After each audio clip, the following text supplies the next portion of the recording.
नमस्कार साथियों। आज हम बीए पार्ट सेकेंड ईयर के भारतीय राज्य व्यवस्था या इंडियन गवर्नमेंट एंड पॉलिटिक्स विषय की चर्चा करेंगे, जिसमें हमारा टॉपिक होगा कास्ट या जाति, हिंदी में जिसे जाति कहते हैं। जाति का भारतीय राजनीति में क्या रोल है या क्या भूमिका है, या कास्ट कितनी प्रभावित करती है, जाति कितनी प्रभावित करती है राजनीति को, उन सब का विश्लेषण आज हम इस वीडियो के माध्यम से करेंगे, जो आपके एग्ज़ाम ओरिएंटेड काम आने वाला है। आपको एग्ज़ाम के संदर्भ में इसे ध्यान रखना है कि किस प्रकार जो कास्ट है, जो जाति है, भारत में विभिन्न जातियां हैं, विभिन्न वर्ग हैं, विभिन्न आपके मनुस्मृति से ही भारत में जातिवादी परंपरा चल रही है, और उसी के आधार पर बहुत सारी जातियों में भारत के लोग विभाजित हैं। और जब टिकट का बंटवारा हो या जीत हार की बात हो, तो जाति एक महत्वपूर्ण फैक्टर के रूप में उभर कर आती है या महत्वपूर्ण भूमिका अदा करती है। तो उस सभी का अध्ययन आज हम यहाँ करेंगे। तो सबसे पहले हम स्टार्ट करते हैं भारत में जाति की भूमिका का आलोचनात्मक मूल्यांकन। ये आपके एग्ज़ाम में टिप्पणी के रूप में भी आ सकता है और बड़े सवाल के रूप में या 5 नंबर के सवाल के रूप में भी आ सकता है। तो सबसे पहले समझेंगे आप कि जाति व्यवस्था भारतीय समाज की एक विशिष्टता रही है। यानी भारत के अलावा मैं नहीं समझता कहीं और जाति की इतनी ज़्यादा विविधताएं आपको मिलेंगी जितनी भारत में दिखाई देती हैं या भारतीय समाज में दिखाई देती हैं। इस व्यवस्था का आरंभ वैदिक काल में प्रारंभ में कार्य विशिष्टता और श्रम विभाजन के सिद्धांत के आधार पर हुआ कि जो व्यक्ति जो कार्य करता है उसी के आधार पर उसकी जाति निर्धारित कर दी गई।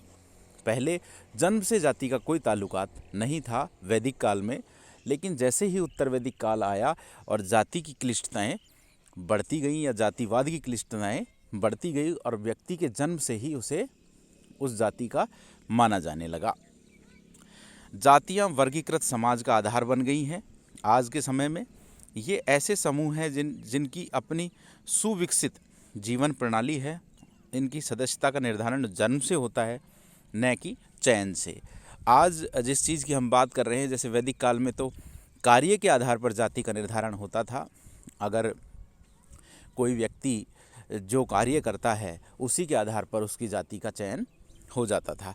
लेकिन आज क्लिष्टताएं बढ़ते बढ़ते उस स्थिति में भारतीय समाज पहुंच गया है जहां जाति को जन्म से जोड़ दिया गया है, कि जन्म से ही व्यक्ति की जाति का निर्धारण हो जाता है कि उसने किस कुल में जन्म लिया है व्यक्ति ने, उस आधार पर।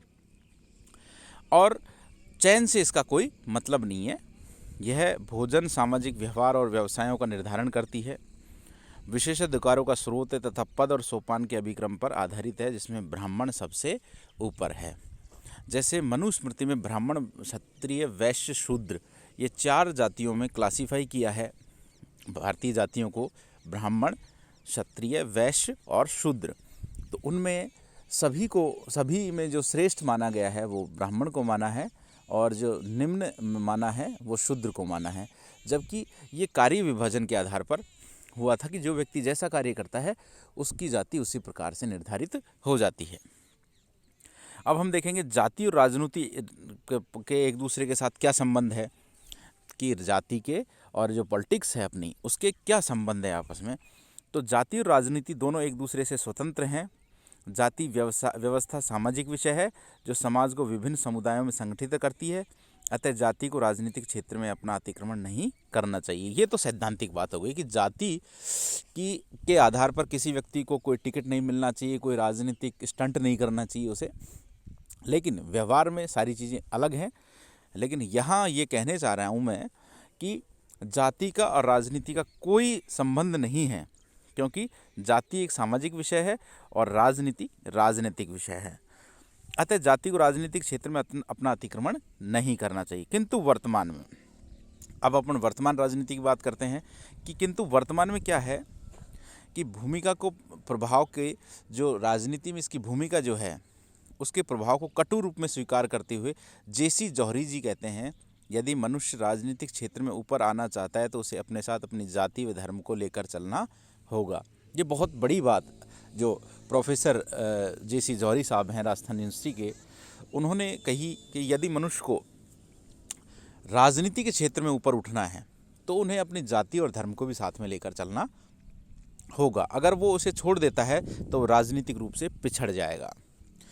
वर्तमान में जाति की राजनीति में भूमिका निम्न प्रकार से स्पष्ट होती है कि प्रत्याशी चुनते समय प्रत्येक दल जातिगत समीकरणों के आधार पर अपने उम्मीदवारों का चयन करता है कि जिस कॉन्स्टिट्यूंसी में, जिस विधानसभा क्षेत्र में मैं कोई पार्टी किसी को अगर टिकट देती है तो वो किस आधार पर देती है, योग्यता के आधार पर नहीं देती है।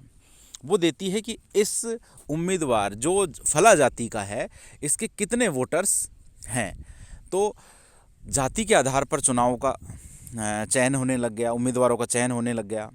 जातिवाद को उभार कर मतदाताओं को अपनी जाति के प्रत्याशी को मत देने की अपील की जाती है।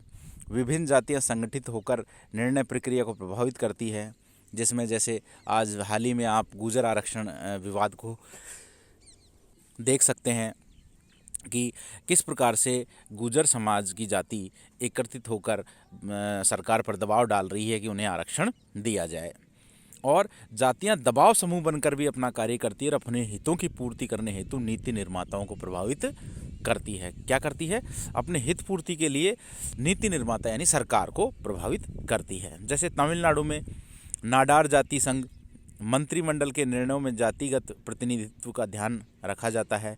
माइकल ब्रेचर कहते हैं कि अखिल भारतीय राजनीति की अपेक्षा राज्य स्तर की राजनीति पर जातिवाद का प्रभाव अधिक है। तो इससे हम समझ सकते हैं कि राष्ट्रीय स्तर पर तो जाति का इतना प्रभाव नहीं है, लेकिन जो लोकल राजनीति है, जैसे छोटे जो चुनाव हैं जिनका क्षेत्र सीमित है, वहाँ जाति की प्रमुख भूमिका होती है और जातिगत कैंडिडेट जिसके अधिक मतदाता होते हैं जिस जाति के, वही चुनाव में लगभग विजित होता है। तो इससे योग्यता को दरकिनार कर दिया गया है और जाति एक बड़े फैक्टर के रूप में राजनीति में प्रभाव डाल रहा है। अब हम देखेंगे जातिवाद का मूल्यांकन। भारतीय राजनीति में जाति की भूमिका अंतर्विरोधी है। कुछ विद्वान जाति और राजनीति की अंत्यक्रिया को वरदान मानते हैं तो कुछ अभिशाप मानते हैं। एक वर्ग का मानना है कि जाति तथा वर्गों में तनाव और अलगाव और संकीर्ण मनोवृत्ति को प्रदर्शित करती है जाति। तो धन्यवाद फ्रेंड्स, मेरे ख्याल से जाति का चैप्टर आपको समझ में आ गया होगा।